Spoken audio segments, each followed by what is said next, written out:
Fantastic. So a very good afternoon from Uganda. Welcome to the Uganda Diaspora Show. My name is Lynn Komugisha. We're glad you're joining us this day. Today we're looking at very interesting conversations that we've had. There's a lot that has been going on.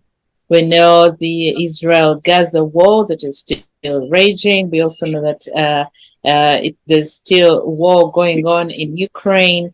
And things don't look exactly good. There's a lot happening on the African continent, but I understand we cannot tackle all of them at a go, but we take note and we will definitely pay attention to them in due course.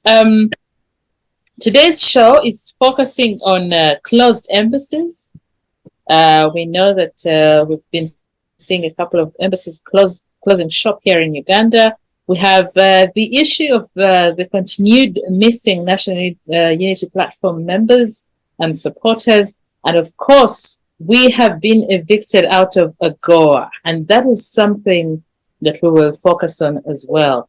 But before we get into it, all of the above, I would like to speak first to hear from Ambassador Henry Mayega on how the Uganda-UAE business forum went and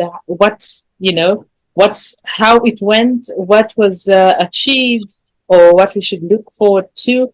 That summit ended not so long ago. So, Ambassador, we're glad to have you. Briefly tell us how it went. But before that, I think I need to first speak on the minds of the others. Francis and, of course, Dr. Okot. What has been happening in your areas? If you don't mind, you could share with us, tell us what you think is making interesting headlines for you there. I'll start with you, Okot, Doctor. My greetings to you all, and thank you so much. I would say, like in BC, Canada, Western Canada, I think we have moved from the bush forest fires that we had in the summer. We had a very rough summer with lots of forest fires here and there, but right now we are kind of going into the cold part of the weather, though not too bad, but other parts of Western Canada like Alberta is snowing, but BC not quite there. At the same time, too, from the international front here in Canada, I would say that there's a lot of interesting conversations about the Palestinian and the Israel conflict. So, guys are divided. And I must say this from this end, then also I don't know if it would be in order for me to also comment on what's taking place back home at the same time. Yeah, I've been also observing what is transpiring back in Uganda. I must say that it's quite, interesting and depressing at the same time. Lots of things are happening. I saw in news, I even saw in Human Rights Watch about, the missing political opponents that were detained, and even some environmental activists are missing. That's out there. Then, of course, also another interesting, depressing piece is the Northern Uganda land conflict that brings in the Balalo, which, is a hot kind of topic right now. So that's what I have at the moment. Thank you so much. Francis, let's hear from you. Oh, thank you, Lynn, and other fellow panelists. I'm happy again to see Ambassador Mayega on this discussion.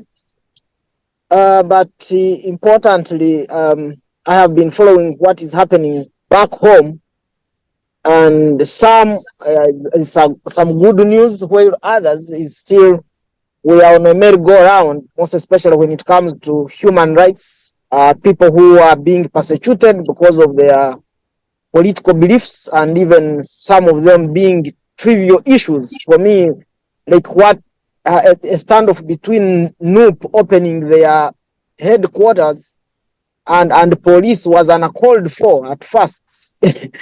I don't know. And then, of course, when it comes to the issue at hand that we are going to discuss, AGOA, it becomes quite, of course, not a challenge to the administration, because for them, they know whether the economy goes down, their extravagance will continue. But to a common person who was benefiting from that, it is really quite absurd that is happening. But the rest of the issues we shall be discussing back here. We are also watching international politics, what is happening in Palestine, and perhaps Ukraine's story has been overshadowed by the Israel-Palestinian war. But we'll keep watching and then see what kind of those trends and coalitions that are being made, where they will leave either Africa and Uganda in particular. Thank you. Thank you, Francis. Thank you, Dr. Chen, for the updates. Ambassador Henry Mayega, please fill us in. What is making headlines, and of course, a hint on what happened in the Uganda-UAE business summit? Well, Lynn, I hope I'm audible. Yes, loud and clear. Very, very good, because I did see my picture, and even the picture of Francis Kamuhanda is not there. And I thought that probably there was a problem. But since we are audible enough, then that is okay. So I want to start with what's happening in the country, because that is what matters most to us as Ugandans. And I will start with the Alberta in Grab and what's happening there, because the new airport is almost getting finished in terms of construction. And we presume that the oil will begin to spill in 2025, if all goes on well. The progress, of course, on the pipeline is also progressing so well. Things are moving. There had been earlier concerns about the compensation that was supposed to be given to people where the pipeline is going to pass. But that is being handled by competent government agencies, and I believe that the matter is going to be dealt with as quickly and as soon as possible. A new city, of course, is also developing in the Alfred in Graben, which is a plus for us. That definitely makes the issue of regional development extremely pertinent to us, because that part of the world probably had not seen development adequate enough for the people in that region to benefit. Number two, I just wanted to talk about the rains. Although the rains are so heavy, including even this morning, I hear it has been so heavy. And of course, that comes along with lots of problems, including flooding. Last week, of course, West Nile was said to have been cut off because of the heavy rains that are going on in the country. But we believe that too will be sorted either naturally or through other means that are available. But on the other hand, the rains are not entirely bad, because that means that towards the end of this year or beginning of next year, we will probably have a bumper harvest of the so many crops that we sell across the world. And I'm particularly very happy because many of the products that come out of the agricultural sector in our country are sold in the UAE, and we make lots of money, but I'll definitely go to that a little later. I'm also happy that the Omusinga has returned to his seat, Mekasese. Everybody knows what happened much earlier in as far as that is concerned. But we believe that is part of the process of pacifying the entire country and making sure that each and everybody in the country enjoys their cultural rights.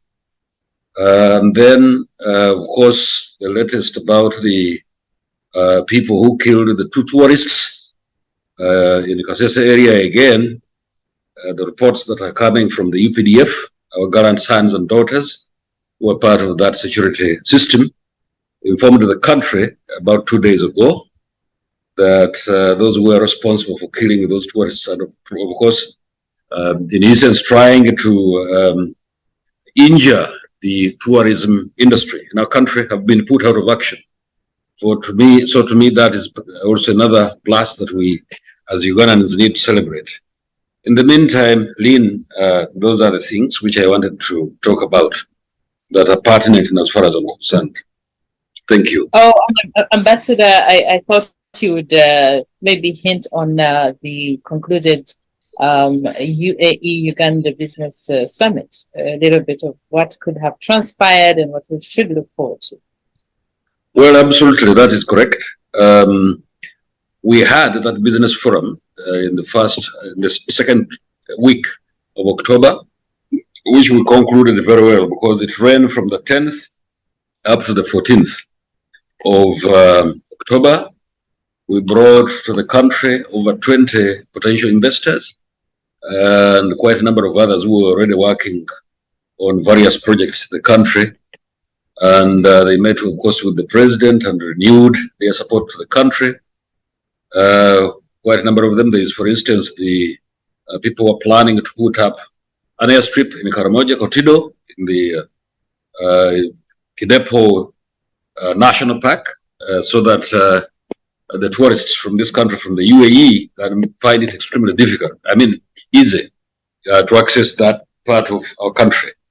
And we believe that that is going to be a plus because there is also another project which is being funded by the UAE in Karamoja to use renewable energy that will be supplied to that part of the country so that electrification in Karamoja is boosted. And quite a number of others, 7 tea industries, for instance, which are going to be put up in 7 various, but I can revert to that a little later, in various parts of the country. And that is a little AGOA, which is also another company from the UAE that is going to put up those factories. And the amount of money that is going to be used for those 7 factories is in the region of $10 million US. There is also another company that is going to put up a dairy farm in Mubende. It will be worth about $600 US, and quite a number of other projects. And all these companies, we brought them to the country and they saw the president, and we think that they're going to add to the FDIs of the country. And we think that is a plus to our country. In the meantime, I can leave it at that because I will get to that a little earlier, especially when we are talking about AGOA, because I thought that's where most of the details fit. Thank you so much. Absolutely. Thank you so much, Ambassador. Our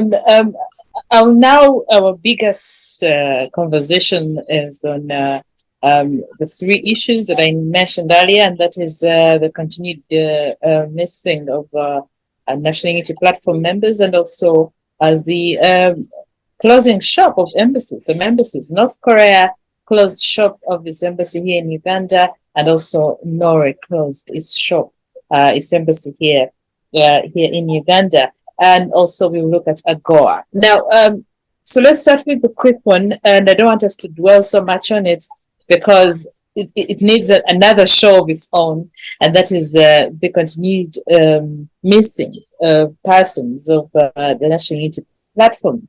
And so I have seen that the Uganda Human Rights Commission has actually closed a case, the file on that, and they're saying that there's no way they can account for those people. They have tried their best and they do not have clues of where these people are, and because allegedly the National Unity Platform failed to present evidence, and that included their IDs, that included proper identification for them to follow up on these people. So the Uganda Human Rights Commission has said, we are done. I think we should close this file. And they're saying that because we have done our part and we cannot seem to get to it. Remember, the Parliamentary Committee on Human Rights also has its report and is supposed to table it. So the Uganda Human Rights Commission has said, maybe Parliament can table its report and we see what happens next. But so I want to pick your mind because now they're saying they're calling this a very interesting. There's a word they've named it. They're saying it's a curious case of NUP's missing supporters. Are they dead or alive? And the of course the families are said to be in ambiguous loss, as I've been reading about psychologists calling this. I want to pick your mind on it, and I'll begin with you, Francis Kamuhanda. Oh, thank you, Lynn, and other fellow panelists. To begin with, like we have always said, it is absurd that Uganda constantly keeps reverting back to the situation prior to the Bush war that brought the NRM government into power. People disappearing and a lot of lawlessness in the country, and yet, according to our constitution of 1995, it is the responsibility of the government of Uganda to protect its people, to provide, to protect people and their property, to provide security, and to ensure that they give accountability of every Ugandan, wherever every Ugandan should be. And it is so absurd that the government comes out and then it says it can't trace its own people. And yet these are people that we have always said, look here, the habit of abducting Ugandans without proper identification by the security operatives, it is a bad vice. And then the failure, the lack of humanity for somebody to put themselves into the shoes of the families, to know that these people being abducted, their mothers, their fathers, their husbands, they could be sons of someone. And then also as human resource of our country, this is a person tomorrow who would be a doctor or who would be somebody or who would be an ambassador. But then you find these situations keep repeating over and over. And then when such come out and then like we don't know their whereabouts, then the allegation that they have been killed, then government cannot escape from that. What image does it portray of Uganda to the outside world? Does it make us look as people who believe or respect democracy? People who believe or respect human life? The answer is no. And therefore, that's why you find that other forward-looking countries that believe in human life, that believe in freedom of speech, that believe in the proper citizenry of government respecting its people and people serving government, then they say, no, we cannot associate with such a country. But where are we heading as a country? Are we going to remain as an island? The answer is no. That's why you find that the NRM government keeps aligning itself, even at international level, with governments which are well known as dictatorial governments, governments where people don't mind about their citizens, but provided the leadership is, those in leadership and the clique that is ruling is satisfied, they can meet their own needs, then what follows, they don't mind.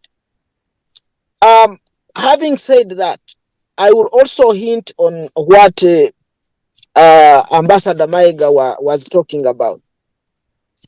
Ambassador Mayega, I agree with all these that the airstrip is going to be constructed, tea factories, dairy farms, and so on.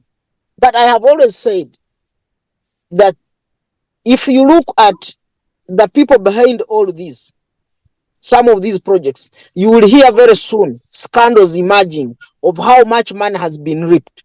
I will go back to the Reboa hospital with the is it Pinet and so on. So when these news come, I don't necessarily celebrate because I want to first question how much, again, because Uganda is well known that even when an investor comes, we are the people who give an investor money. And even when we give an investor money, we don't necessarily say that we are shareholders in that. For me, I have always agitated for technology transfer. For example, if a dairy farm is coming, who are the top engineers in that company? Are they Ugandans? What conditions have been given to this investor? Where I don't like what is happening with Chinese, where Ugandans are the ones doing casual labor. You hear machines have eaten hands of Ugandans. No proper working laws that even will protect a Ugandan. Some of them, by the way, they are even being whipped. But even when a matter is reported, nothing is being done. I still remember when the president said, now don't talk about that. You know, in China, if they hear that these people who have done this are doing this, they can even sentence them to death. So all these, still there are a lot of questions. I would be happy to hear Ambassador Mayega say that, look here, of our gold that is being refined, is being mined, we compelled the company to produce finished products like gold rings that we should begin exporting, because that's where money is, than exporting it in crude form. So all these, to me, they may sound a huge sounding nothing, not until we see how best they provide, most especially for the common person, and building out the economy that works for all of us, not what accrues from this and then goes into the hands of a few people. Thank you. Right, I hear you loud and clear, Francis, and I think Ambassador Henry Mayega will react to that. But also, still on the issue of the National Unity Platform supporters, there's quite interesting accounts. We are told some do not have identification, so we don't know if they're actually dead or alive. We don't actually know the number that was arrested and detained or tortured. So there's different accounts. We ask ourselves, because on 10th October, the Uganda Human Rights Commission released a report of these people, of missing persons, and said that of the 30 people that were originally missing, 12 were found in their homes alive and well, while the other 18 are untraceable. And this is where they said that they could not find where they are because they have the National Unity Platform did not provide their national identification numbers. And I wonder, should that be an issue? Okot, I come to you and ask myself, do these people actually exist? Were they actually arrested? Thank you. Sorry. When we talk about human rights issues in Uganda, this is not a new kind of scenario. Like for those who have been out there for a while in political activism, including my good friend Ambassador Mayega, he will tell you that this kind of abuses have been taking place for a long time. If we have to backtrack, we cannot even account for very many, former old activists, from DP, from UPC, who were missing in the past. Some were taken to Zira and they were never accounted for. Some were grabbed from elsewhere. So what's happening with the NUP, is the nature and the fabric of the NRM organization, or NRA then became UPDFA kind of stuff. Lots of Ugandans have gone missing, and I must say this is not right. I would love to see that the playing ground in Uganda should be level for everybody. If there's any fellow compatriot out there, any citizen who has maybe conflicted, who has done something wrong, would be better to bring the person out and face the law, as opposed to just kidnapping someone and not even bringing out to prosecute. That is not right. And I would challenge the ruling party in Uganda that if they believe in the rule of law, then it would be prudent for them to bring out the NUP supporters you cannot, in fact, very contradictory indeed. At one time, I saw the Prime Minister, you know, acknowledging that they had kind of got one of the guys who was arrested. Kiblama, I don't know what's the name, you know, but later on, you know, she kind of backtracked as well. So you can see the lack of seriousness and coordination, you know. But what's happening with NUP is not something new. This has been the nature of the, you know, the ruling party under the leadership of Museveni. We have lost so many youngsters. You know, I know some by names. Even we lost them in the 2000s. Some even in the late 90s who were kidnapped, taken, or killed. So it's not a normal, something abnormal. It's very, very normal under this government. Thank you. Thank you so much, Dr. Ochen. Ambassador Henry Mayega, reactions. For me, I worry because this has dragged on for a while. And I'm wondering, did these people actually disappear? And as you've heard, that their families are dealing with what psychologists are calling ambiguous loss. They're unable to grieve because there are no remains for which to mourn and bury. They can't entirely give up hope being reunited with the missing.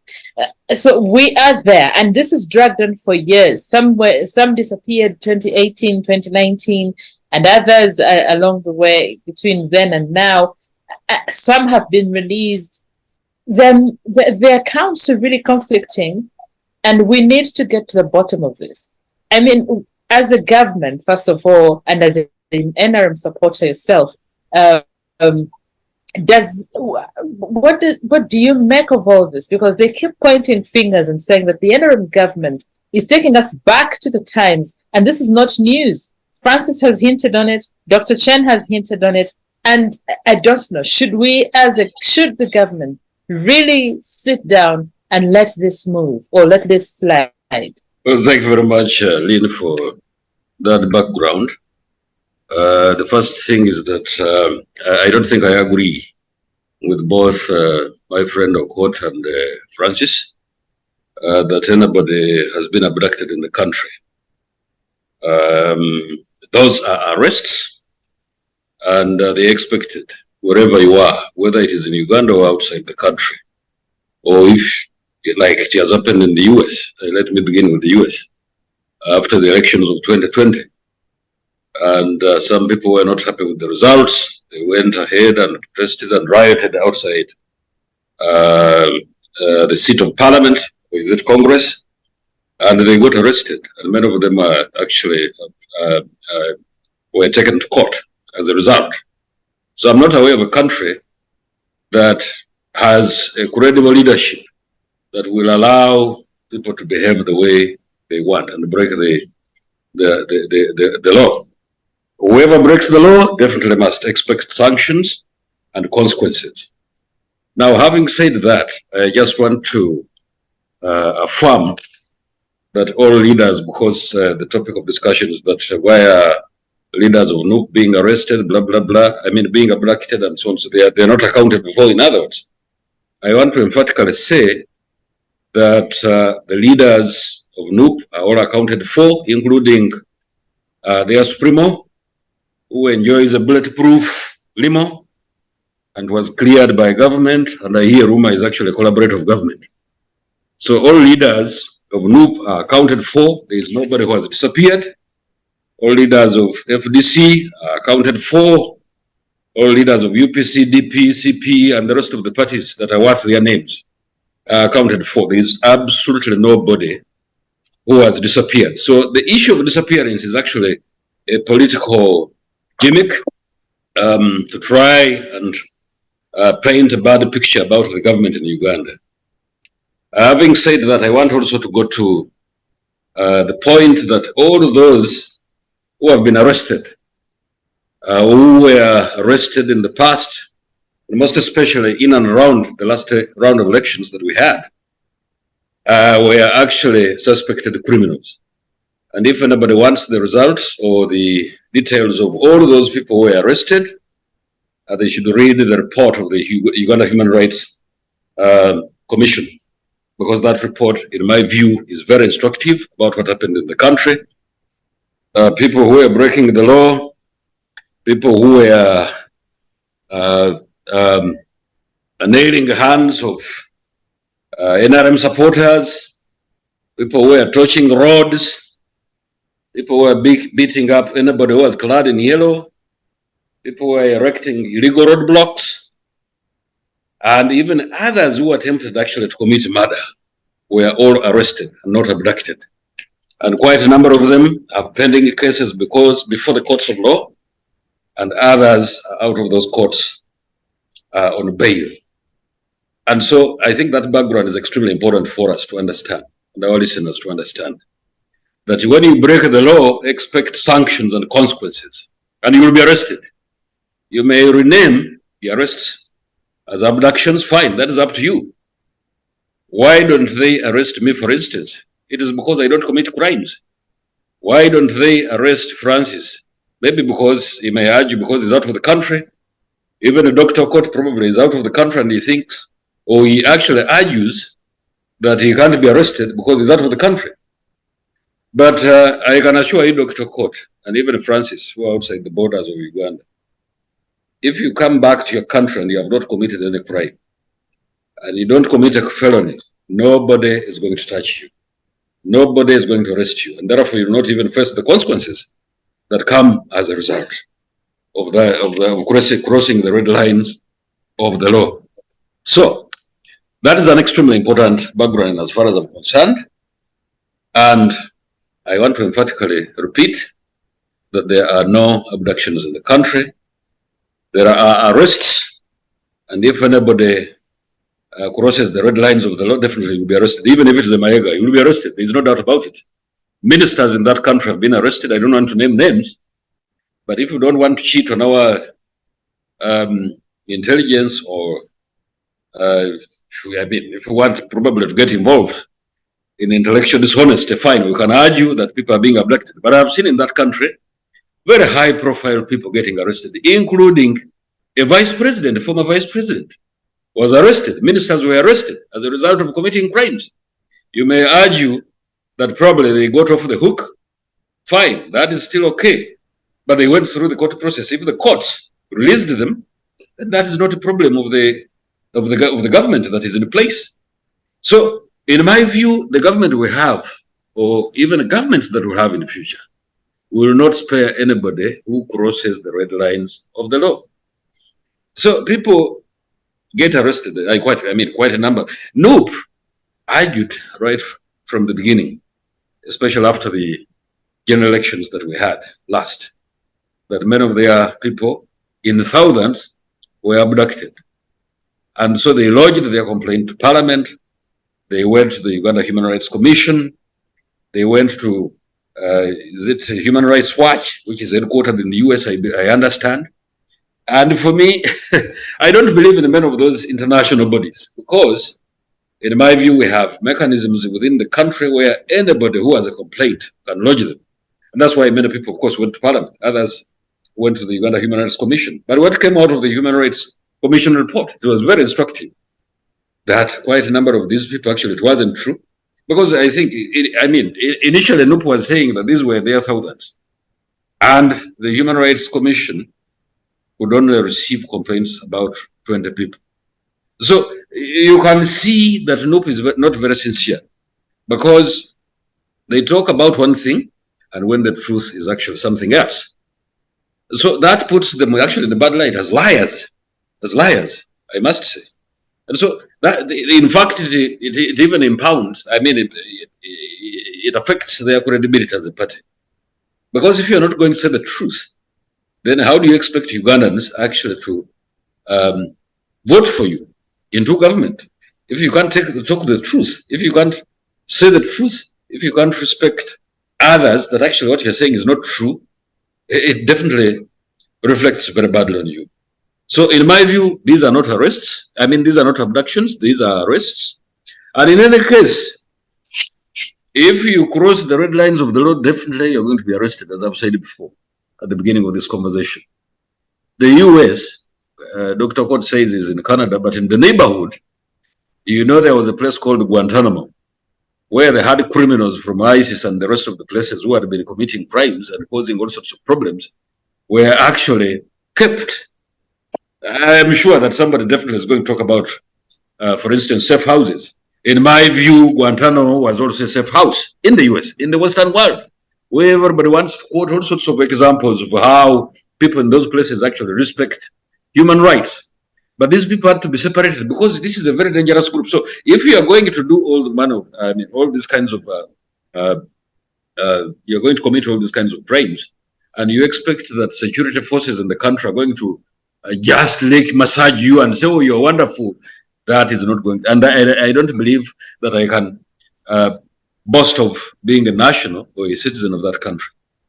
So, and what we must understand is that before many of these actions are taken against anyone who commits a crime, intelligence normally does its job. In the police, that intelligence is called CID. If it is the UPDF, it's called CMI. If it is outside those two bodies, you have ISO and you have ESO. And all these layers of intelligence organizations, definitely, in my view, do a good job. And if you are culpable in as far as the accusations that are being labeled against you, you will face the consequences. There is no doubt about it. NUP has not been sincere. NUP and Whcih, for instance, attended earlier this year a meeting in Nairobi where they paraded a man who had actually been injured while riding his border. They paraded him as somebody who had been tortured by the security agencies in the country. So if you have groups that tell lies and they think that that is going to change the political landscape in our country, I am sure they are not going to change that political landscape by telling lies. People had better begin to tell the truth.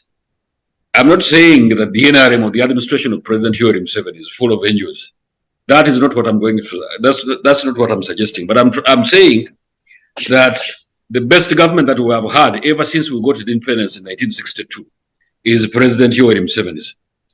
Now, Francis was talking about the scandals that, yes, I was mentioning quite a number of projects that are being implemented in the country as a result of foreigners coming to invest there. And he said that he fears that scandals are going to happen. Of course, yes. You don't expect that you have angels in government positions. Not everybody is an angel. Even in the US itself, in the neighborhood, Dr. Okot, you know it very well, that one senator is before a court of law because of corruption. I don't want to name names. You know who I'm talking about. So sometimes, definitely, the scandals are going to happen. And when they do happen, I believe that our country has got systems, especially the court systems, that can address those kinds of things. And I believe that the country is on a very good trajectory. I wanted to mention another addition to what I said earlier, in as far as FDIs are concerned that are flowing into our country, that to the UAE alone, our country exports over 500 million US dollars worth of gold. Every year, it is now actually the leading export that we send to this country, the UAE, which is a plus. And as far as I'm concerned, that means that we are doing a very good job, and we should be congratulated by Dr. Okot and my friend Francis Kamuhanda. Lynn, I will not involve you in these ones because for you, you're just moderating us. Thank you very much. Agreed. Anyways, I want us to conclude in this conversation on National Unity Platform. Is it okay? Just yes, Doctor, you can react. Francis, if you have a reaction quickly, we can react to that. But I want you in mind to have this because the ambassador says these are political gimmicks and they really look bad on us. And National Unity Platform says it is not going to stop to especially seek justice and accountability regardless. So let's react quickly and move on to the other topics. You know, it's very interesting. I find the lines of thoughts and narratives of my good old friend, Ambassador Henry Mayega. You know, myself and Henry Mayega once belonged to one political entity. Okay, I guess now we both know he left, and right now I have no party. I don't belong to NUP. I'm just as myself, independent. But I want to say that I find what my good friend saying that is a political gimmick to be very unfair, because there are so many family members of the arrested Ugandans out there who are crying and yearning for their dear ones. There are kids who are coming out, saying their fathers or their parents have been, arrested or abducted. And then if, any well-intentioned, citizen comes out and just says they're just, making up stories, is very unfair and very unethical. And secondly, I don't think, the government of Uganda right now, the judiciary, is of any kind of high standing. To a large extent, the judiciary has been compromised. If you talk even of the Uganda Human Rights Commission, it's very subjective and selective, in addressing issues concerning human rights degradations. So I find the work of Uganda Human Rights Commission is not wanting. In fact, they're wasting taxpayers' money. They're not addressing anything. How come, like yesterday, they would like to open their offices, their headquarters. At first, they were frustrated. NUP is a registered, formal political entity in Uganda. They should be allowed, to exercise themselves, mingle freely. So there's no democracy. There's very poor human rights records in Uganda right now. There's lots going on. So if I hear any person of the caliber of my good friend saying that Uganda is on the right path, I feel, sad. Thank you. Oh, thank you, Lynn. Let me first debunk the lies of Ambassador Mayega. Number one, saying that all missing people were suspected criminals is a lie, and saying that there are no abductions in Uganda, then Ambassador Mayega is living in Mars, not in Uganda, because an arrest is where you come, identify yourself, and disclose where you are taking a person you are arresting. You are comparing America and Uganda. Ambassador Mayega, you are a diplomat. Get these things correct. In America, they will arrest you. They will come during the day and they will tell you where they are taking you. And even they will give you an opportunity to call your relatives. Yes. Inform them. So get that right from me, because right now I'm in the US. Number two, you said the leaders of NUP, the leaders of FDC are accounted for. We are not talking about the leaders. We are talking about the supporters, or the supporters, the local person who is being terrorized and abducted. So for you to come and woodwink the whole world that because the leaders are okay, they are driving in bulletproofs and so on. Okay, where is the drive of Bobby Wine that was shot in northern Uganda? If everybody has a bulletproof, if you are trying to tell us that we have bulletproof, you are talking of Guantanamo Bay. We are not detesting that people should not be imprisoned. For me, if somebody has done bad, let them be imprisoned or let them be put in prison. But we should know in which prison are they and what are the charges against them. Not for the case of Uganda, where no charges, you just take and dump, kill at your own wish, as you wish, and so on. Then let me come now to the investment you are talking of, that Uganda doesn't have angels. Even in other developed countries, there is corruption. Get these things simple. I started with the Ruvowa Hospital. Tell us in the whole world where such can occur. Number two, recently, the most recent one, the saga of Karamoja iron sheets. which was intended. Tell me any minister that resigned. Generally, the comedian Matia Kasaija said, "Oh, I found the iron sheets in the morning in my compound. You want to see them? You come, I take you." Where in the world can a minister say that and remains serving in cabinet? Tell me, a prime minister, name them. So then you say we should not talk about that, and we say, okay, corruption will always be there, these sagas will always be there because they are happening elsewhere. You are like a person who will say that, okay, malaria is killing children, let me also kill mine. When they ask me, I will say, after all, was going to die of malaria. That is ridiculous for an ambassador, for you to come on this platform and tell us that. Then the other one, when you talked of the FDI, now you are proud we are importing 500 million US of worth of gold. The issue I was raising was we need to add value on this gold. Generally, if you had processed finished products, the 500 million would have turned into maybe 1,000 or 2,000 millions. So, Ambassador Mayega, I understand you are talking from a privileged position.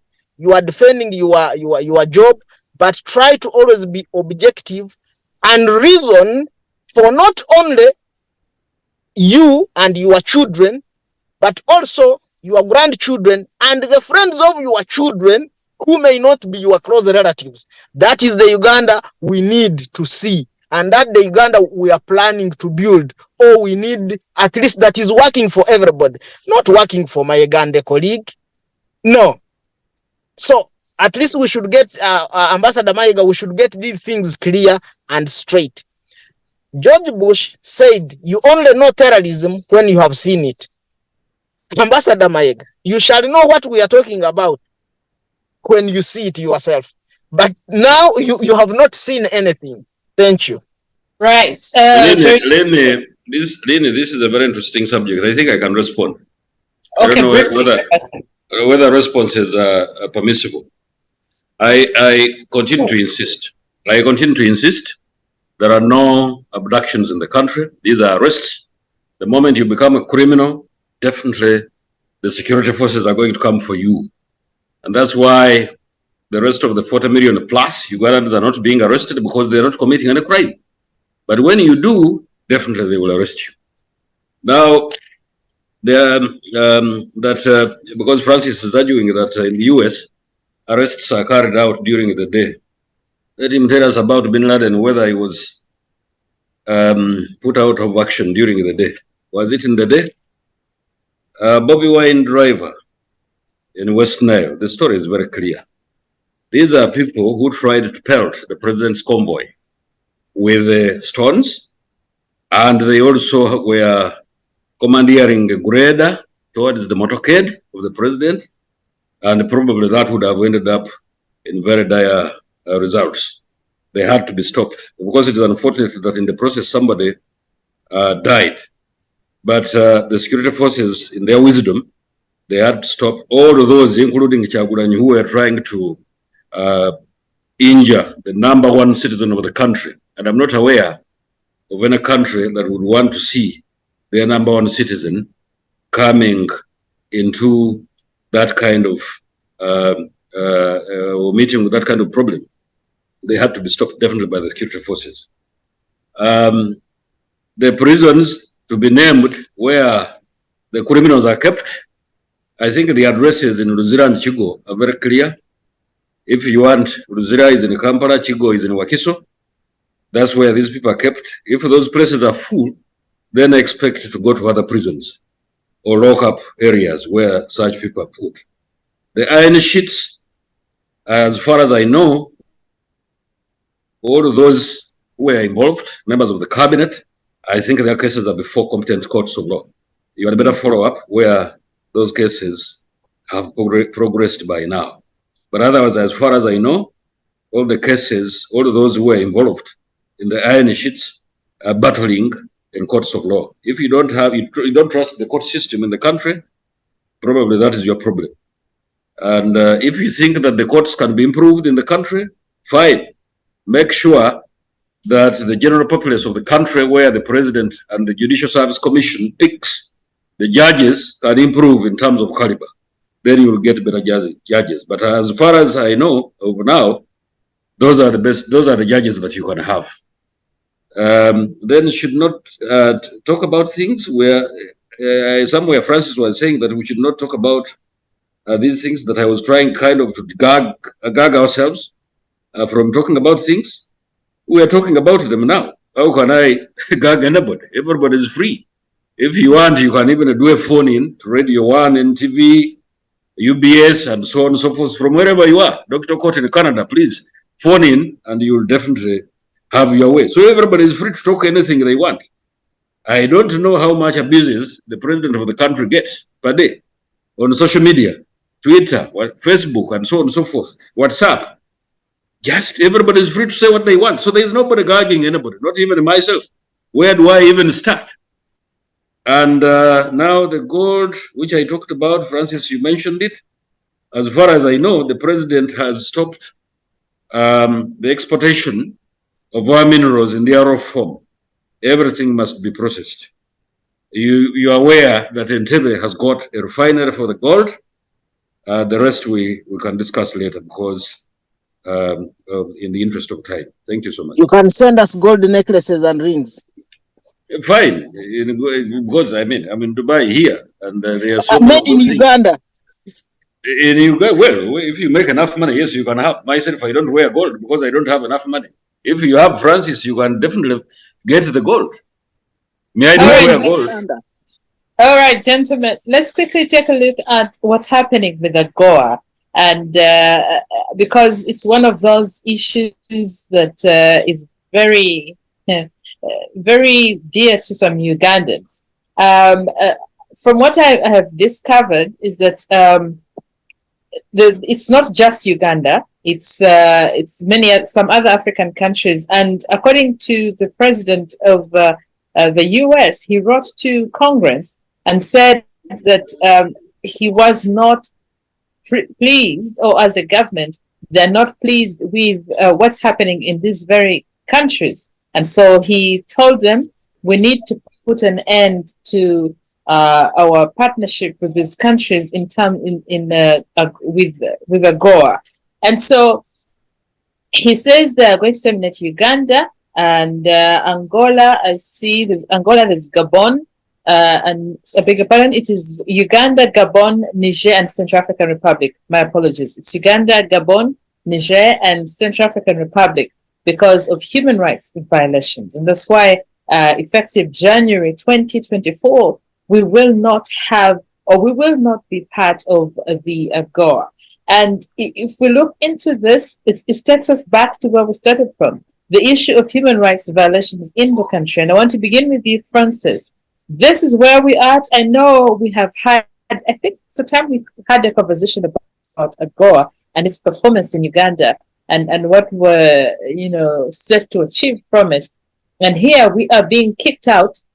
Susan Whcih, the presidential advisor on AGOA, is saying that this is a human rights, it's an abuse of fundamental human rights of Ugandans involved. Francis, what do you say? Hello, Lynn. Thank you. My network, I'm on the road. It is always on and off. Yes, when it comes to AGOA, why it is linked to human rights and I would say democracy, it all begins with when this opportunity came in. What was the agreement? It was intended to lift the common person from poverty. And it was clearly outlined. Now, in Uganda, it is instead the opposite. They see the common person is again being pushed to the wall. And instead, some of the opportunities that exist generally are for the big wigs in government and amidst a gross abuse of human rights, like evicting people from land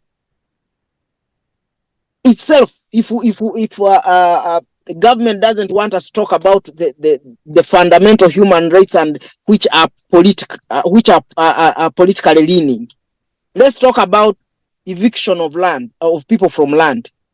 And some of the things that would be exporting here are produced by the local person. Then will the local person benefit? The answer is no.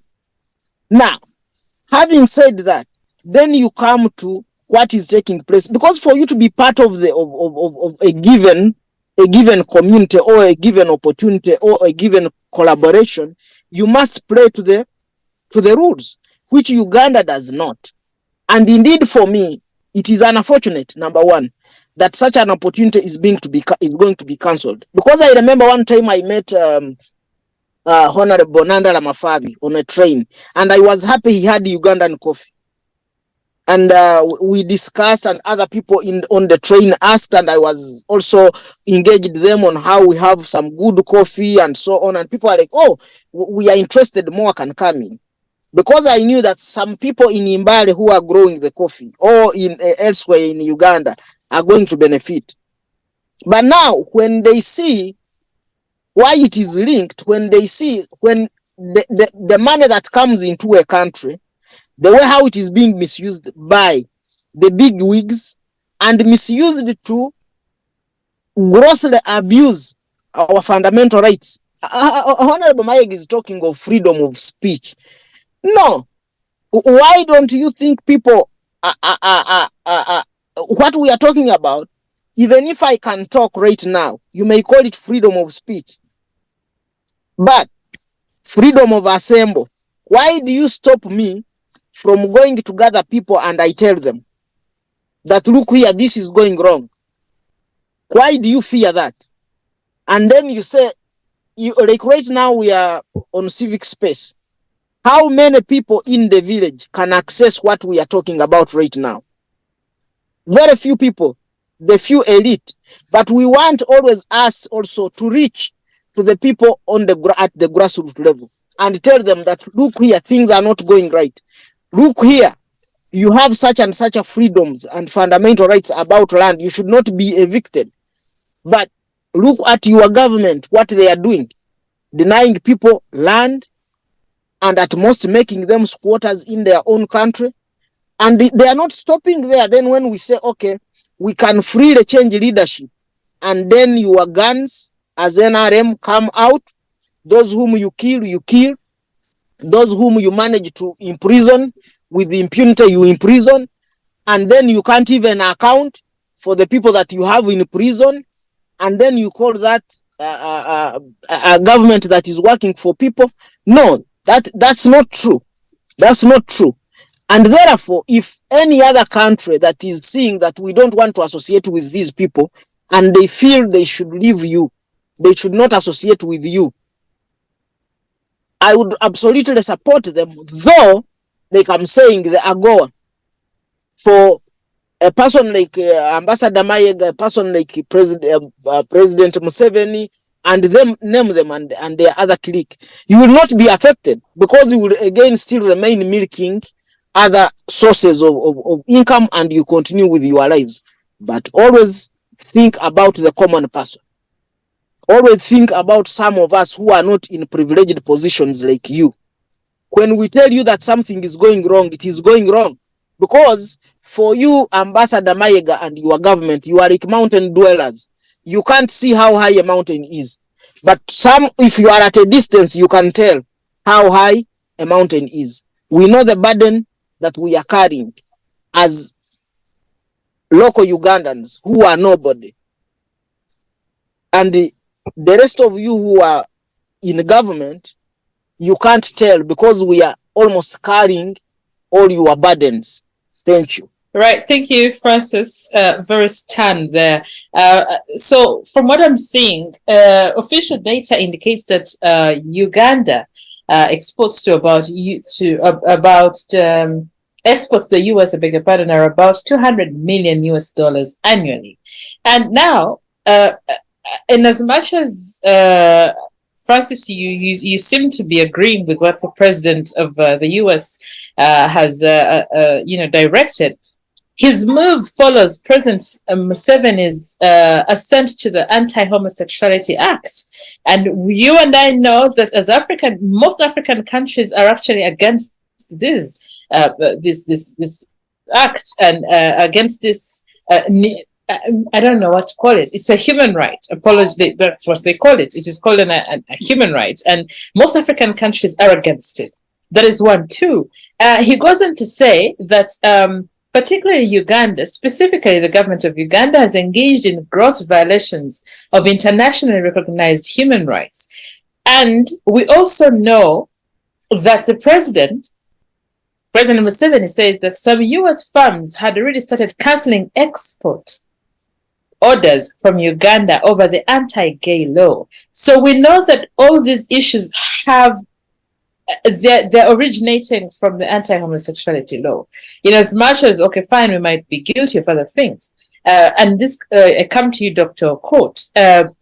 Really, shouldn't we be independent from all this? Should it be at the cost of Ugandans? Because there are people who are benefiting from the AGOA.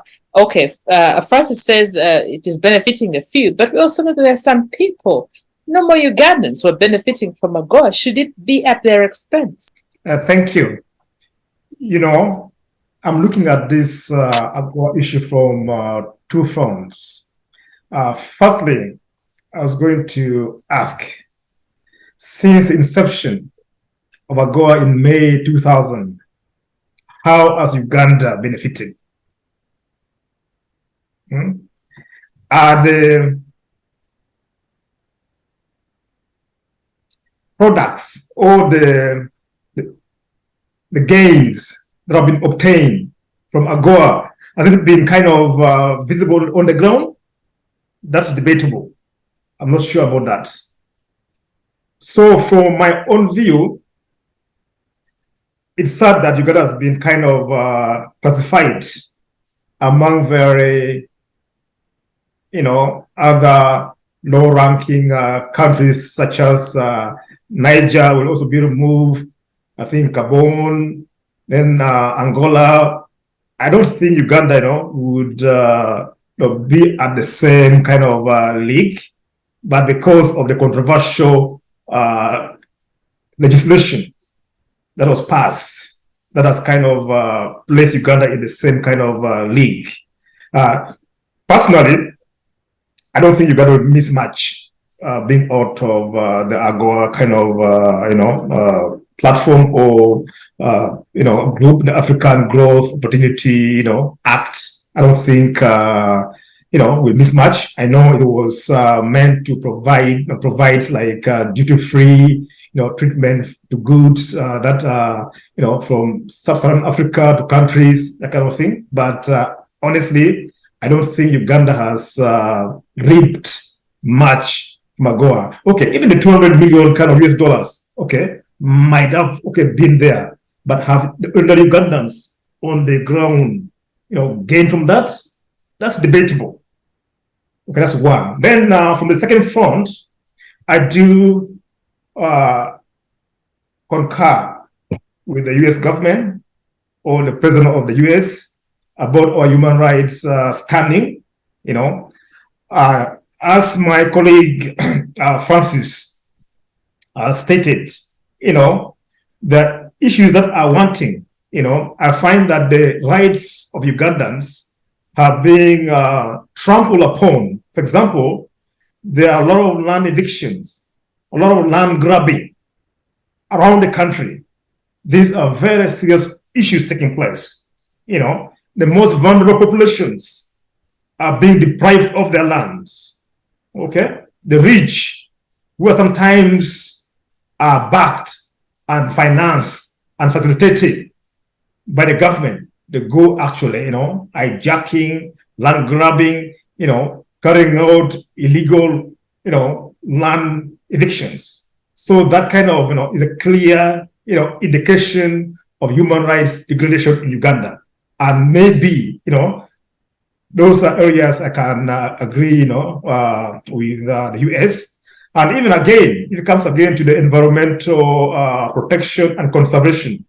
the ecological, environment of Uganda has been largely degraded. And you find that from my own sources, the Ugandan government and their top henchmen are at the forefront of doing massive, excessive, forest deforestation and devastation of wetlands and forests. So, and that also kind of, the US government takes that as a very serious issue. So Uganda's human rights standing is wanting.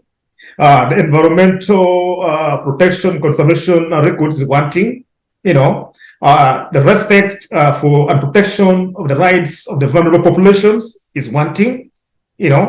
Then about the LBGD law, that's also very controversial.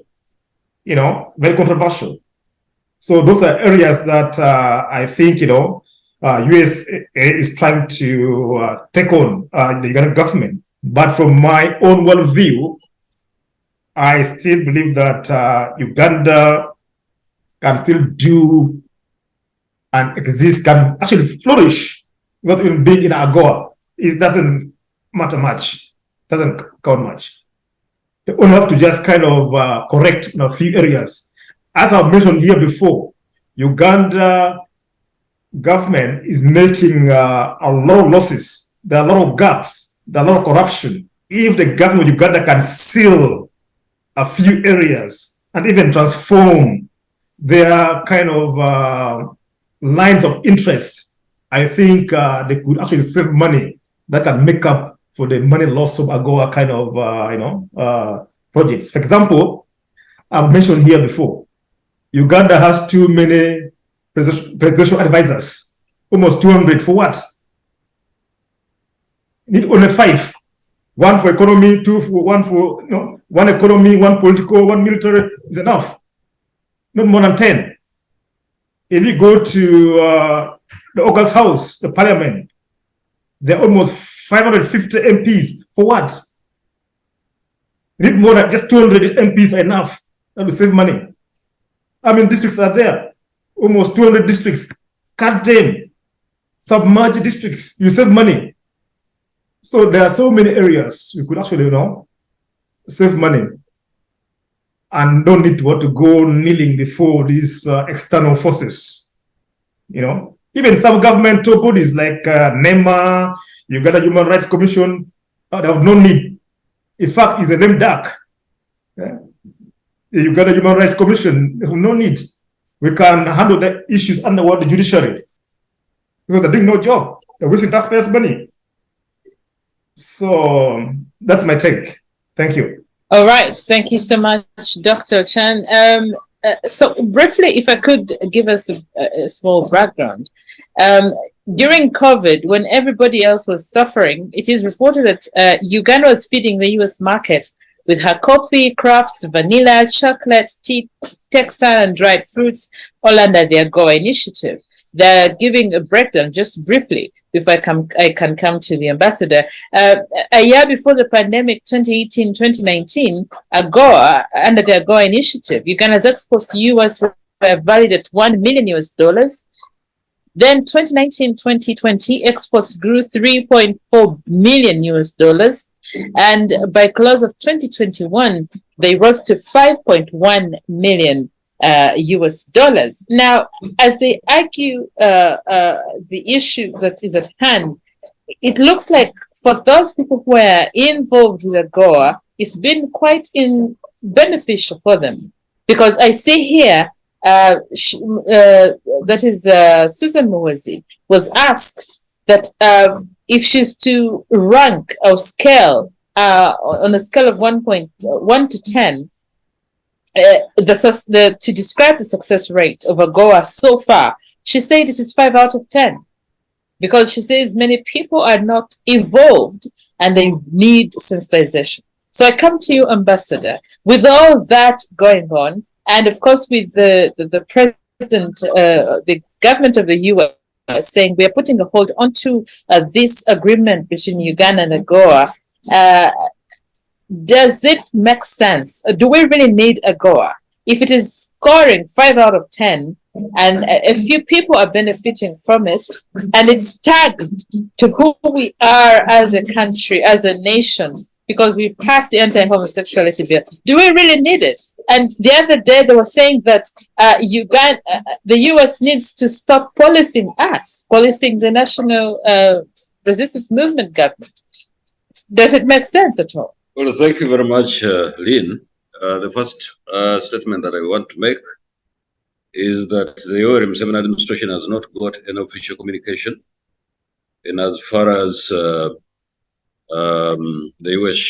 US shutting us out of AGOA, and therefore we want to treat that as a rumor in the meantime. But I also know from competent authorities that Biden, Joe, has written to Congress spelling out his intentions of kicking out Uganda, amongst other African countries, from the AGOA arrangement, which of course is a choice by his administration, fine, which is okay.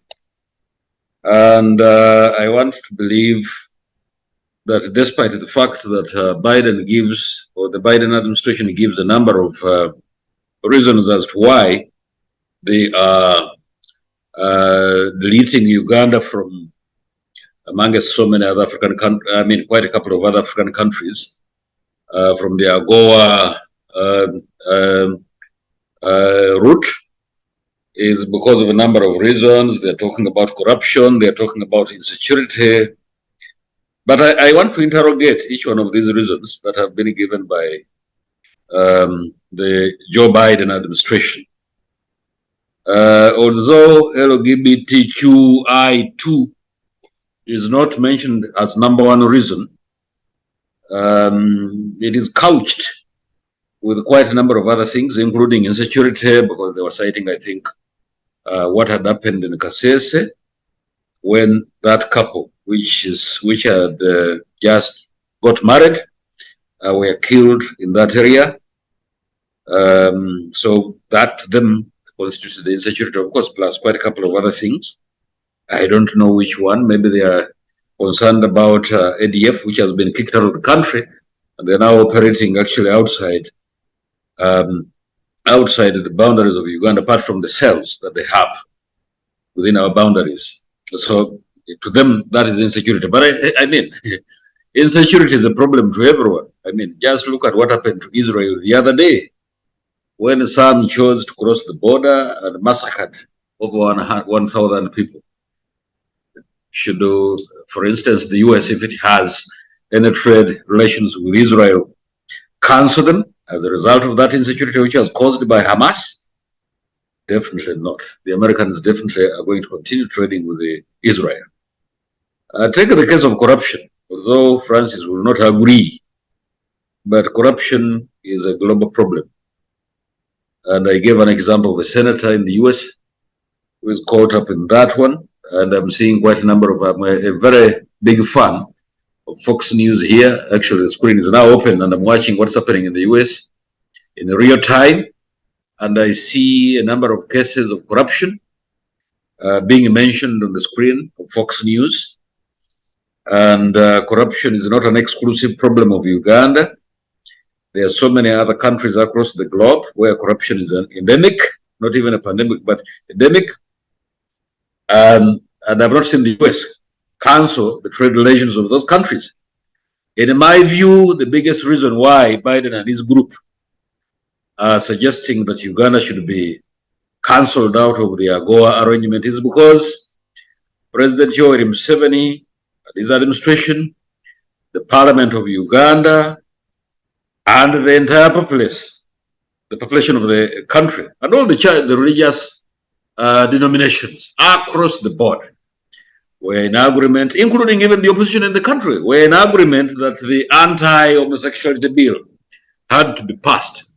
In my view, that is the biggest reason why the Biden administration thinks that Uganda should be cancelled out of the AGOA arrangement.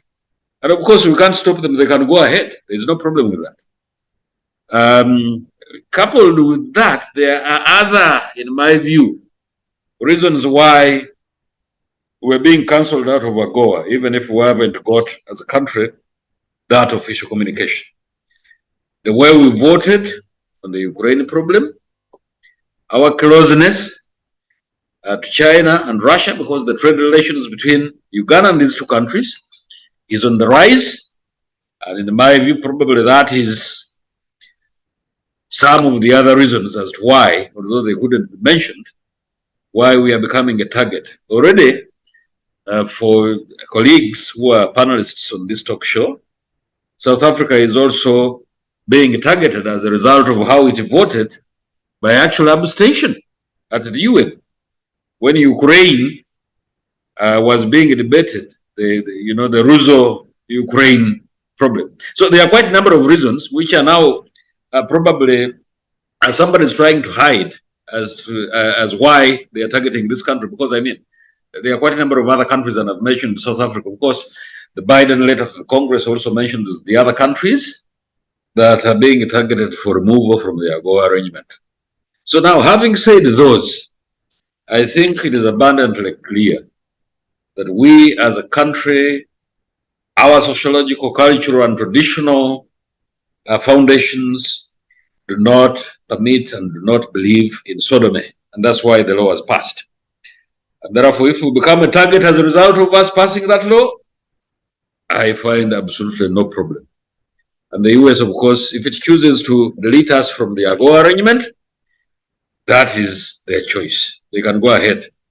And we await the election results next year in 2024, because probably the subsequent administration, if it changes, and if it doesn't, fine, we are ready to face these things. And for us as diplomatic missions of our country, we are charged with the responsibility of not only doing the traditional responsibility of ensuring that we have vibrant relations in our host countries, but also do economic and commercial diplomacy.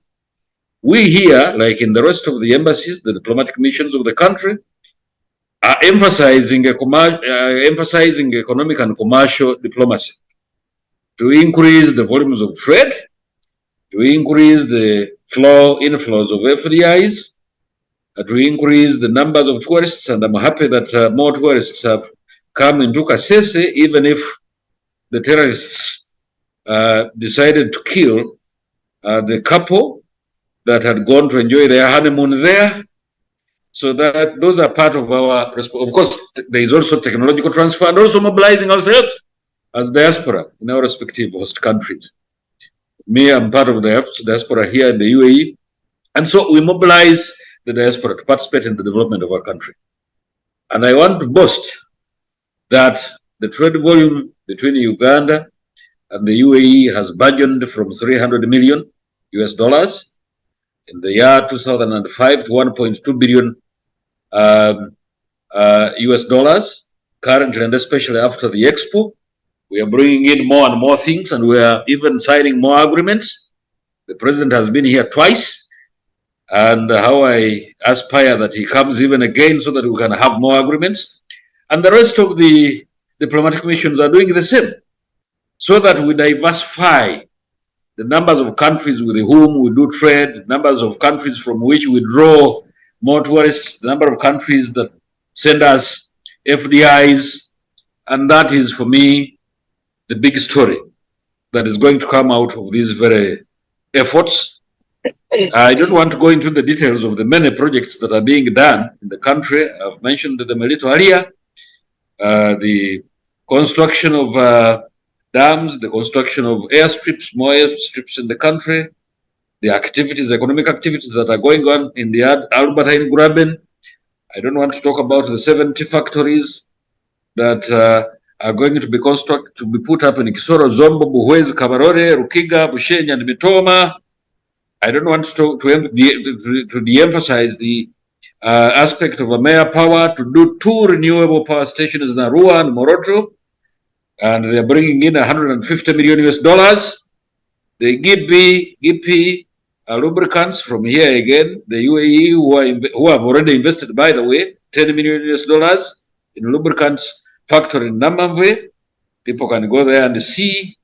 The Straight Group in Nakasongola that has put up an armored car plant at 10 million US dollars, and those things are being sold in the region. Uganda Airlines, which now applies here, and here they have also gone to Lagos, and quite a number of other achievements that we are making. We are, in my view, on the right trajectory in as far as these things are concerned. And besides that one, the current ambassador of the US to Uganda, a day or two after this thing was splashed in the papers that AGOA, Uganda was being cancelled out of AGOA, he made a remark while on a visit in Mbarara that the US is going to continue supporting Uganda in so many areas. And so I saw a silver lining on the couched message in the letter of the President of the US to Congress. Was it symbolic? Was it to appear that his administration was doing something? Because the Americans definitely need us, because of Somalia, as you know, and because of the DRC, and in the region, and in the rest of the places where we are, trying to pacify others, where America itself has failed. You remember they failed in Somalia. We had to go there and put the embassies out, and quite a number of other things. So in my view, we are on the right trajectory. Some people may pull out, they may decide that our country actually pulls out of these trade agreements. I've seen a number of European countries actually doubling their support to Uganda. When the Americans pull out, the others pick interest. So for me, I'm not worried about that one. And besides that one, what are our major trading, who are our major trading partners? I can assure you, you can Google and even find out for yourselves.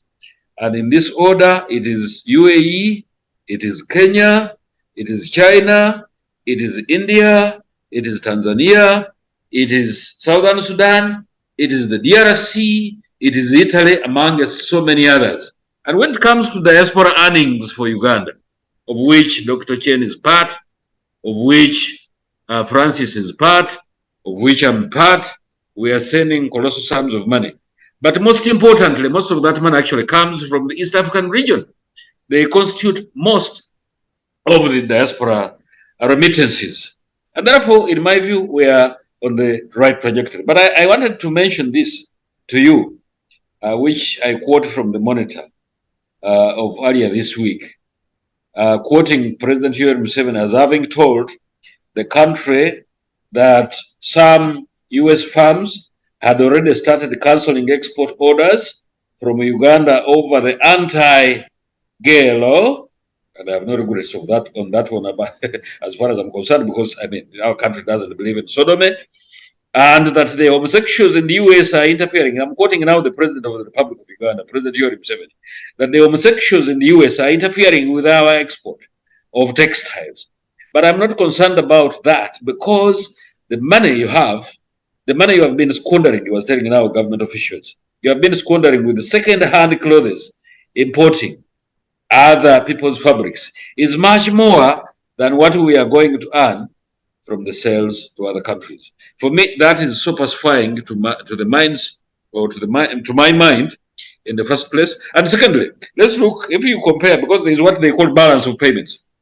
If you compare, you look at the exports versus imports from all these places. I can give the example of the UAE. We export the goods worth 1.2 billion US dollars to the UAE, and the UAE only exports 40 million US dollars, which means that we have a favorable balance of payments. And I wish, and we will work towards that, for us as diplomats who have been deployed in this country, and I believe that the colleagues who are working in other diplomatic missions will do the same. We will work towards ensuring that these things continue to rise, so that our country is better.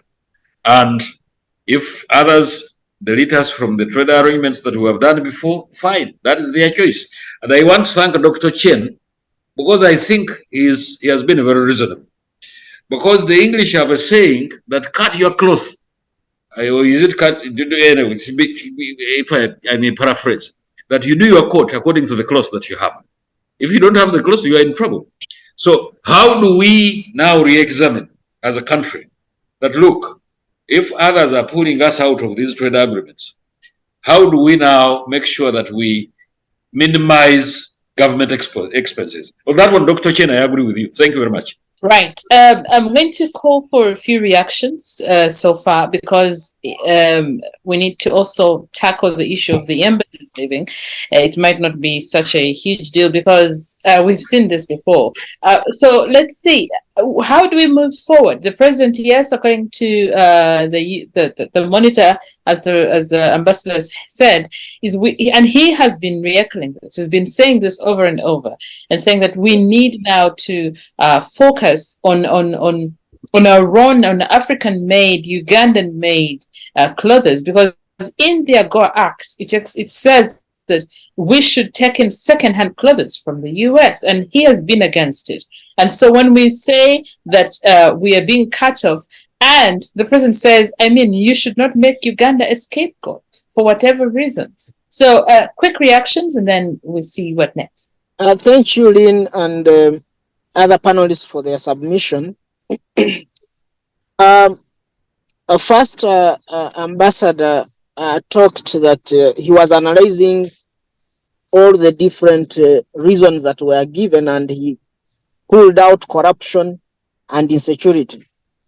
And he was saying all over in the whole world, there is corruption. I agree with him. But for Uganda, it is not corruption. It is theft at an industrial scale, as how many people have put it.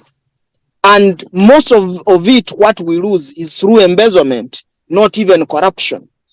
So what we are trying to say that I think we should dwell much on, amongst these reasons that were risen, which of them do we genuinely accept as Ugandan and say, this is true, is a true reflection of Ugandans or of Uganda as a country. And indeed, if we continue with this, we are heading a wrong trajectory. Because for sure, corruption, which is theft at an industrial scale, has gone to another level in Uganda, even openly, and then embezzlement. I do agree with the doctor to say that indeed these should be checked. Otherwise, but do I believe that the president or President Museveni can do it, and the NRM government and Mayega's team? The answer is no. They had the Chisanje Hakuna Mchezo. They had a walk against corruption. All these have yielded nothing. It was a huge sounding nothing. So they don't have any way that they can tell us they are going to help out with this. Then Ambassador Mayega was saying, who are the major trading partners? I agree with him, but his excuse is just fantasy. In the first place, why did we agree and saying to be part of AGOA? Why couldn't we have first analyzed a series of issues and say, because we have the right to say this country, maybe it always plays us around. So in terms of trade, we are not going with you.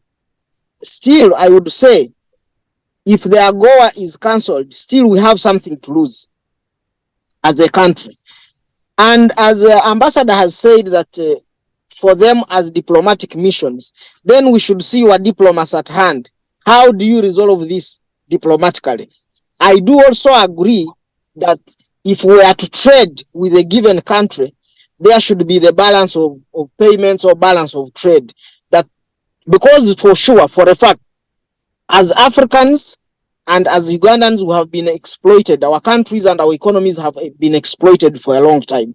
I would agree. But when people go into that, into such agreements, even the ones you are talking about, UAE, have you looked into all this? That again, in a few years down the road, we shall not be again lamenting.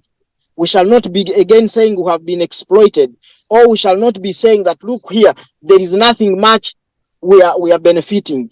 Because I don't think, you know, the reason why I say we should be critical, I will still give an example because this happened, of the Minister of Finance during the scandal of China and the debt we have. They all said, oh, I just signed, I did not read this. I want that to stop, for us to keep going into that, and then from there we come back and lament. Otherwise, it does not good give a very good picture and image. If in any case, if this AGOA was signed blindly without even knowing how much we would benefit, but instead we have been exploited, then it is the government, the NRM government, to blame for whatever went wrong or for whatever has gone wrong with the AGOA. Thank you. Doctor?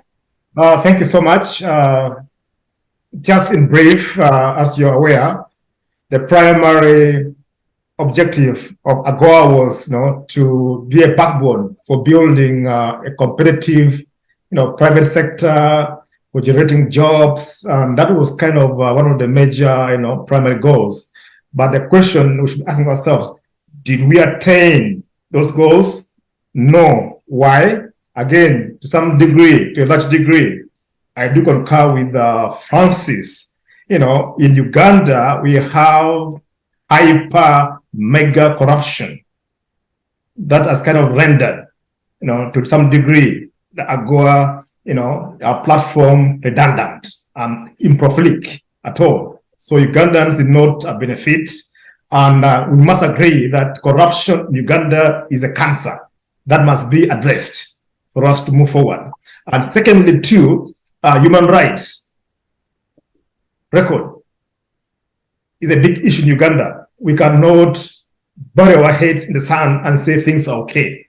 Ugandans are being persecuted from left to right because of their political, views. Some of Ugandans, their own assets are being even grabbed like land. These are fundamental declarations of human rights. So these are also things that might have been taken into account. We must agree that corruption, human rights issues are big issues. Then thirdly, too, I can see you're not talking much about the environmental degradation and the ecological issues. These are very severe concerns that undermines our climate. You can see in Uganda nowadays the bad rains that are coming. This kind of rains never transpired before. So these are actually things in Uganda that we must address: environmental issues, human rights, corruption, and also, I hear my good friend, Ambassador Mayega, dismissing about the insecurity aspects. I've always told many comrades out there that, the absence of, gunfire around does not imply that there's peace. In fact, I can say that Uganda is on a very fragile position. It's on a volcano that might just one day explode. Ugandans are very discontented. There's a lot of resentment across the country. My worry is that one day, one time, God forbid, if our leader, Yoweri Museveni, is not there, he does not, organize a proper transition, we shall be like Libya or Somalia. There are a lot of resentment in Uganda. So all these, the external allies are watching all these kind of happenings. Thank you. Okay, right. And I agree with you. Thank you indeed for your submissions on that. But let's quickly, as we start to wind up on the show, we have seen two embassies close shop in Uganda. That is North Korea and Norway. So Norway announced its closure this starting next year as part of comprehensive reforms in its foreign services. Agreed. So is North Korea. North Korea apparently is saying that it is having financial challenges. Would you agree? Interesting. So it is saying it is also closing shop because of certain issues. And I come to you, Ambassador. I want to begin with you for purposes of the fact that you're a diplomat and you know these things. So we are seeing these embassies close, and we have very many questions as Ugandans. But what does it technically mean, and what effect does it have on Ugandans as a country? Well, embassies, where I am, the embassy was opened in 2008. And that gives us a span of time of 5 plus 10, that is 15 years of existence here. And quite a number of other places where Uganda has actually opened the embassies. Countries have a choice to make as far as where they locate their embassies. Specifically, I want to speak to North Korea and Norway. North Korea is a country which is under debilitating sanctions that were imposed against it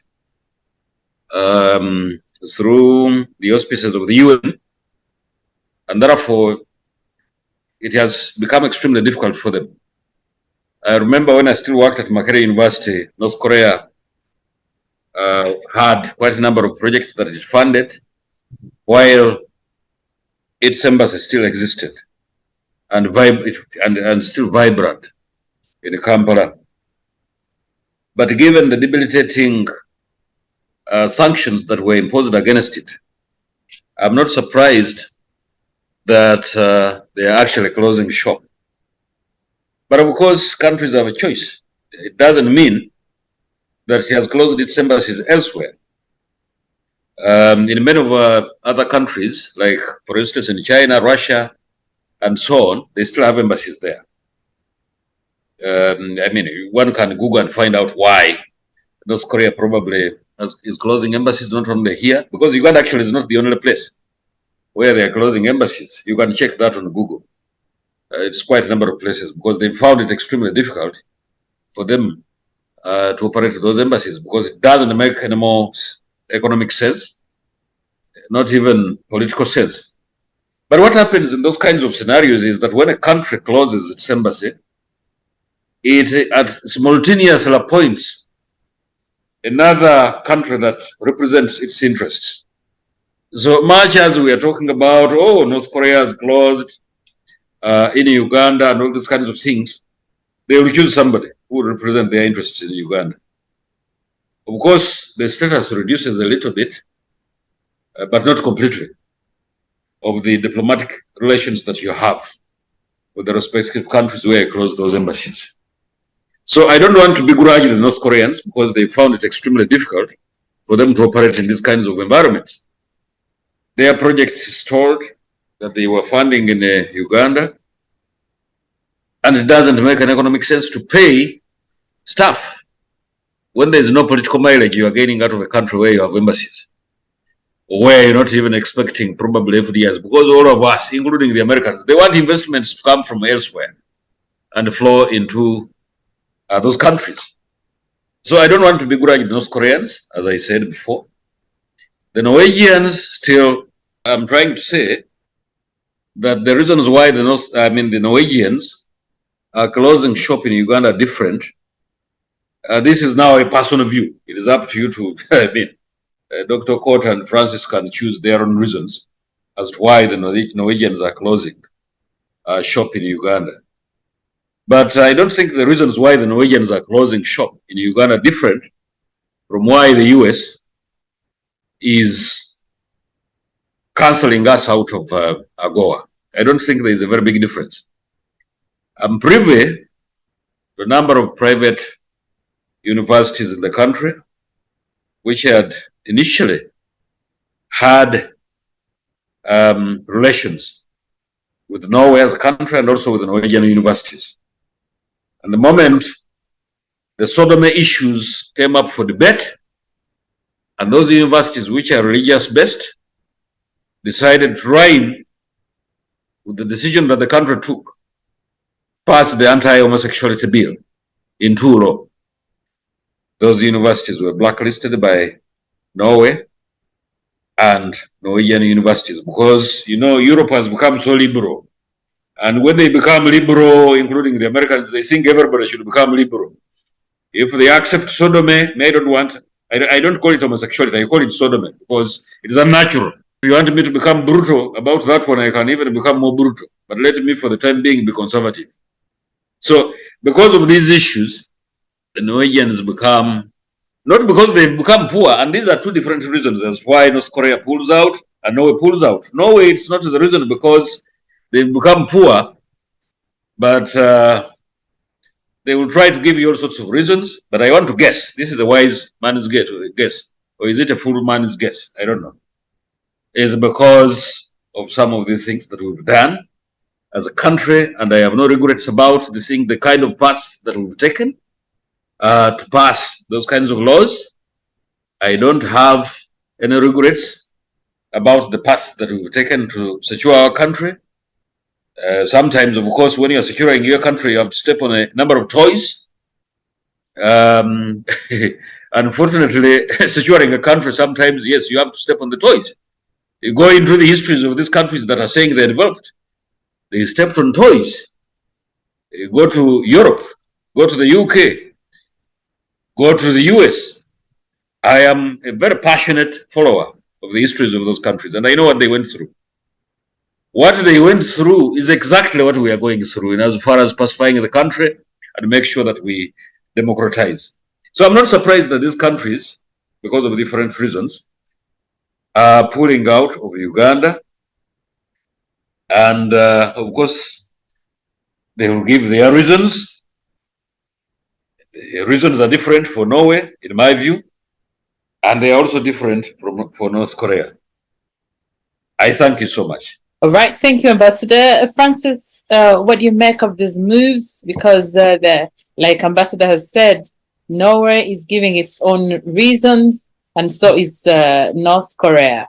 North Korea says it is because of the sanctions, but the Norwegian embassy says that they're actually closing Guangzhou in China and Uganda at the same time. The number of diplomatic staff and the rest will be also reduced. The missions will be closed in 2024, and because of the rapidly changing world, it's essential for them to monitor global issues and implications for Norway and for Norwegian positions. So they're being strategic in how they're closing shop. But no, for North Korea, it's a different story, because apparently, like Ambassador has said, they are facing some challenges here and there. But I know they have implications on us as a country, and I would want to pick your mind, Francis.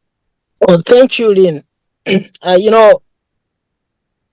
Diplomatic missions will always go to a given country to champion the interests of that particular country they are representing. Unless for Uganda, sometimes we do see the story is quite different. And I do agree on this point with the Ambassador Mayega that it is within their own discretion that they will determine whether they continue with the mission or whatever they wanted to achieve, or they have achieved it and then they have the right to close it. But having said that, it is also important as a country for us to recognize the fact that and drill deeper for why people are closing embassies and what is the implication. I still remember as a student of history when we were studying about the Bantu migration. There was one of the reasons, I don't know even currently whether they still teach it and give it, that once the Bantu people would see others migrate, even when they don't have a reason, they have not faced this or that, they also migrate, like a bandwagon. And some of the reasons that are being given, sometimes if there are hidden motives like about the homosexuality bill, about the different countries will have different reasons for why they are closing their embassies. But for Uganda, it is also important for us to know that if like human rights abuse has been earmarked, let's leave alone the homosexuality bill, but let's look at other human rights abuse. So what lesson do we learn from there? So that it should not be a bandwagon that other embassies also fall suit and say, okay, let's leave this country and we remain isolated or we remain as an island. So it is also important not to dismiss, like how Ambassador wants to just dismiss everything. No, there should be a lesson for us to learn. And if need be, we can mitigate, because it is setting a bad precedent. Much as you may give reasons that, okay, those ones, it is because of economic reasons and so on and so forth, but also those who give reasons that are related to human rights abuse. Can we try, for example, to cultivate a very healthy political climate? Can we try to mitigate other gross human abuses that we have seen, like land evictions?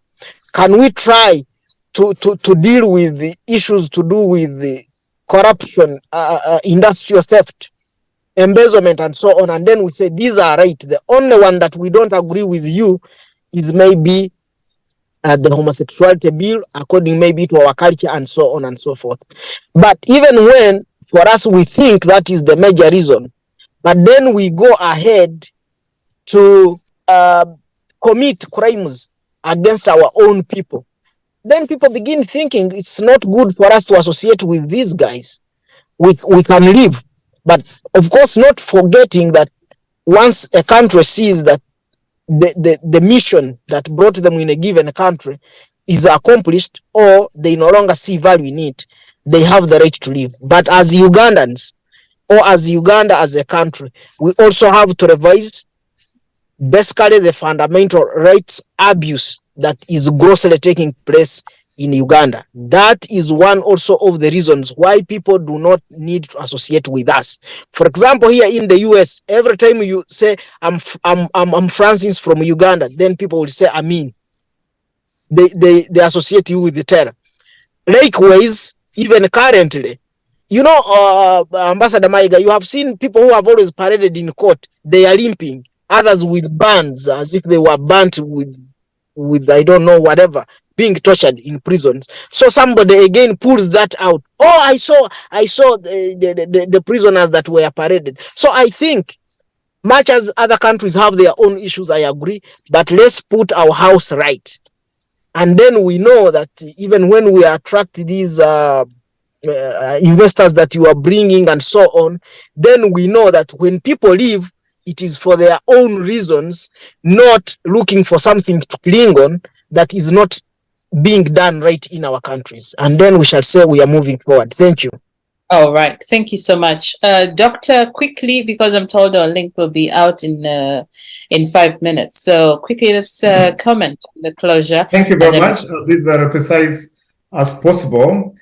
I think I'll approach this from two dimensions. Firstly, I think every embassy is out there to project and advance the interests of its own, nation or country. So, for instance, I think, like in Uganda's case, I think Norway and North Korea must have, they plan to depart for various reasons, not the same. I see North Korea has no any ideological kind of concerns with Uganda. They're almost, they have no issues with Uganda ideologically in terms of human rights and, rule of law. North Korea doesn't care about that. So I believe that North Korea might be, the economic aspect is what may be trying to push them back.